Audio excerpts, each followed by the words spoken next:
nyo, na po ang lolo mamaya pagkatapos ng 24 oras, 8 o'clock p.m. Yes. Abangan niyo yung lolo, abangan niyo yung character ko doon bilang Wengay. Ako yung pinakamagandang babae sa tumahan.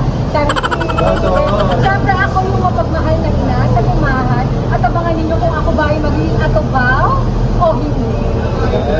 Pala pagiging si Bokyo dito na same yung book 1, babalik ako ulit yung bilang si Bokyo at ako, pero ngayon pulis na ako.